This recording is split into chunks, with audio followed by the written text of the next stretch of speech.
Mr. Gorbachev, tear down this wall. Well, after Ronald Reagan spoke those iconic words, the Berlin Wall came down. But even though communism is long gone, Russia may be more dangerous now than ever. Russia has been flexing its military muscles, and Finland's president is warning of a new kind of Cold War. Gary Lane brings us the story. It was a day many Berliners had long hoped for.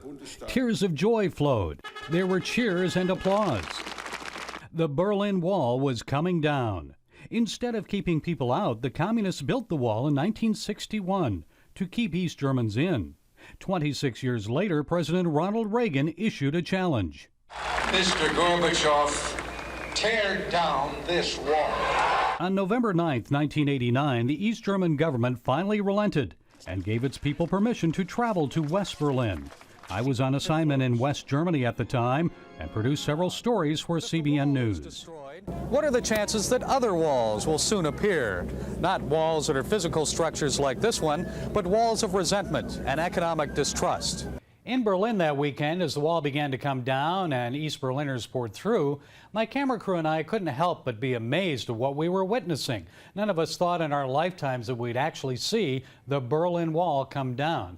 But we couldn't help but wonder, was this truly the end of Soviet communism? Or was it just a fleeting moment of freedom for people behind the Iron Curtain? 4 months later, I was privileged to produce a news segment with two remarkable Christian leaders, Pat Robertson and Billy Graham, as they walked along the remains of the Berlin Wall. And now these people can come in freedom. It's a heady day for Germany. It is. I would say to everybody, let's get behind Pat in Eastern Europe. The Lord didn't say just go to the capitalist countries. He said go to the whole world. So that settled it for us, and that meant the communist world and every other part of the world that we can get to. Both predicted the window of opportunity for spreading the gospel in Eastern Europe and the Soviet Union would be fleeting.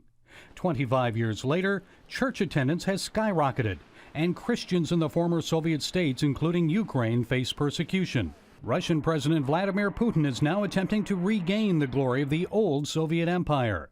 He's annexed the Crimea. Russian tanks and troops have reportedly invaded parts of eastern Ukraine. And just days ago, Russia fired 2 intercontinental ballistic missiles from a submarine in the Kamchatka region of the Pacific Ocean. That provocation followed some recent Russian aircraft violations of U.S. airspace. NATO allies like Poland worry about Russia's increased defense spending and its, quote, intensifying policy of confrontation. A top NATO general says Putin is effectively working to shift Russia's border westward into Ukraine. So, 25 years after the fall of the Berlin Wall, a new divide may be rising between East and West. The question now is, how will NATO and a Republican Congress respond next year? And are America and Russia headed for a new Cold War, as former Soviet President Mikhail Gorbachev recently said? Or could it be something worse? Gary Lane, CBN News. Thanks, Gary. Terrific report. Well, in other news, a famous American pastor, our dear friend Myles Munroe, has been killed in a plane crash in the Bahamas. John Jessup has that story from our CBN News Bureau in Washington.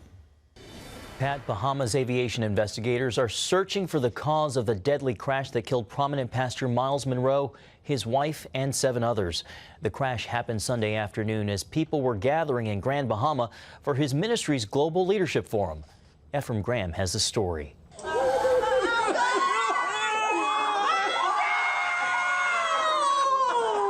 Those are the painful sobs heard when church leaders broke the news to those who gathered for Pastor Myles Munroe's Global Leadership Summit Sunday. He and his wife Ruth and 7 others were killed when their private jet crashed. Aviation experts say their plane had departed from the capital of Nassau and crashed at about 5 in the evening while attempting to land at the Grand Bahama International Airport in Freeport. Dr. Munroe was the senior pastor of Bahamas Faith Ministries International Fellowship. He was also a best-selling author, an internationally renowned preacher, and a frequent guest on CBN's 700 Club. Bahamas is where God lives, and he visits America often. He and his wife Ruth had 2 children. To be all in one is what God doesn't want. He needs you to be able to share your life with other people. Their global leadership conference was scheduled to begin today. Ephraim Graham, CBN News. The last two Americans held captive by North Korea are now home. American missionary Kenneth Bay and Matthew Miller arrived at a military base in Washington State over the weekend. U.S. Director of National Intelligence James Clapper traveled to North Korea to secure their release. It's been amazing 2 years. I learned a lot, I grew a lot, lost a lot of weight. We're just glad to have him home. We don't really care how or who or when. We're just happy to have him home. Bay had been sentenced to 15 years of hard labor. He thanked the U.S. and North Korean governments for his release. President Obama said concerns about North Korea's nuclear program did not come up during the negotiations for their release, but the U.S. does say it will be open to nuclear talks with North Korea if its leaders show they're serious about addressing the issue. A suicide bomber disguised in a school uniform set off explosives at a high school assembly in a city in northeast Nigeria today, killing at least 48 students.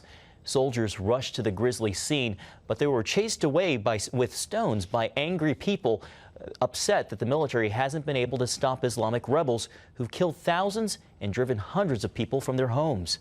A suicide bomb killed 30 people in the same city a week ago when suspected Boko Haram fighters attacked a religious procession of moderate Muslims. Well, American airstrikes in Iraq have reportedly wounded the leader of ISIS, according to Iraqi officials. Abu Bakr al-Baghdadi has a $10 billion bounty, or $1 million bounty rather, on his head. He took over ISIS in 2010 as an offshoot of al-Qaeda and turned it into a major transnational military force. Meanwhile, an Egyptian jihadi organization is joining forces with ISIS. The group has carried out several attacks targeting Egyptian security forces. The announcement shows ISIS's growing appeal in the region among radical Muslims. President Obama is in China today trying to resolve differences on international trade, China's influence in the region, along with a slew of other issues. The president says the U.S. does compete with China for business, but can also cooperate with the Chinese on a broad range of issues. He said if the two countries can work together, the whole world can benefit. The U.S. and China are the world's two largest economies. Well, thousands of Filipinos gathered this past weekend to remember the day when one of the most powerful storms in history battered their nation.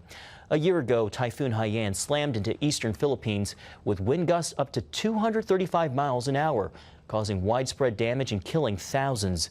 As George Thomas reports, the human scars remain as destroyed communities struggle to rebuild.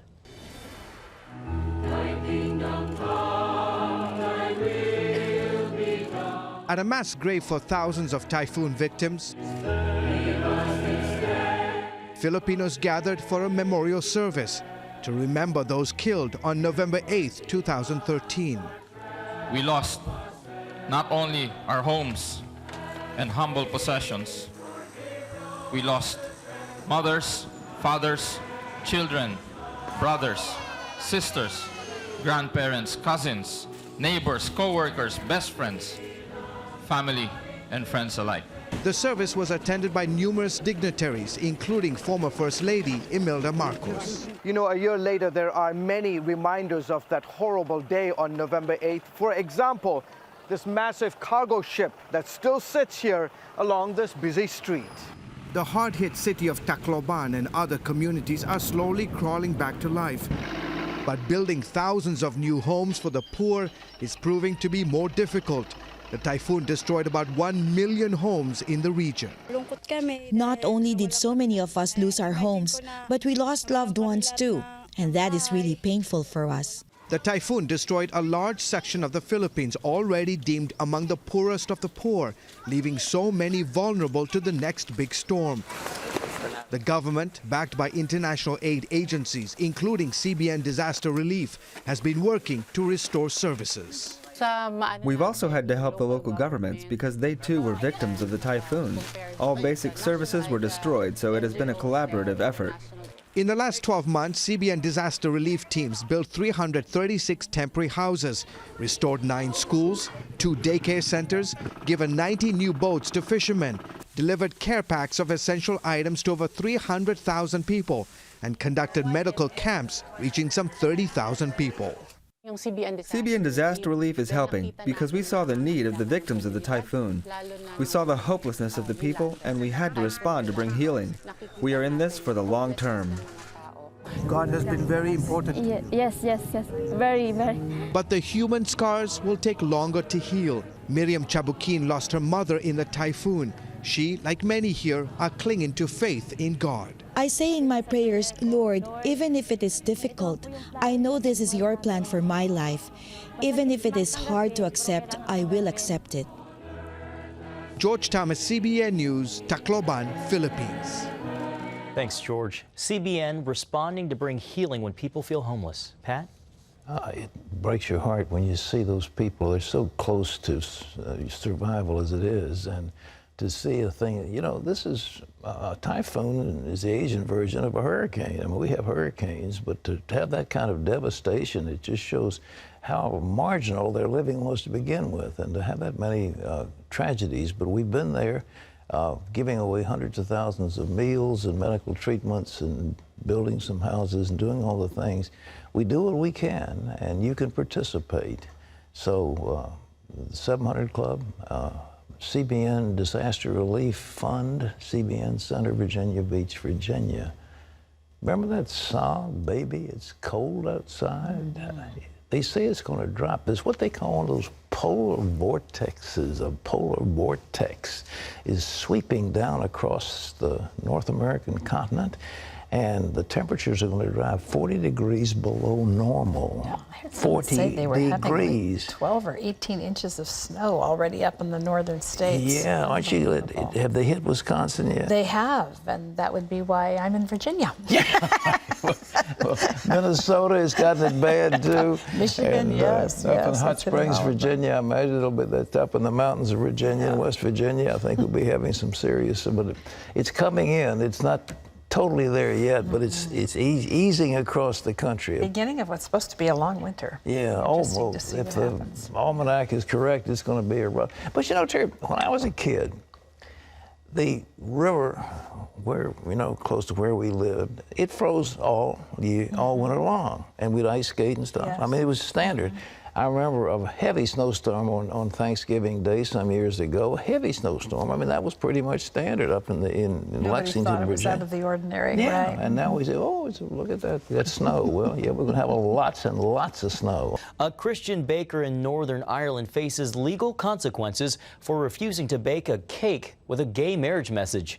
Asher's Baking Company was targeted by the Government Equality Commission after it declined to make a cake that said support gay marriage. The commission accused the company of discriminating against a customer for his sexual orientation and threatened legal action. Daniel MacArthur is the company's general manager. We're continuing to hold to the stand that we took originally because we believe it's biblical. We believe it's what God would want us to do.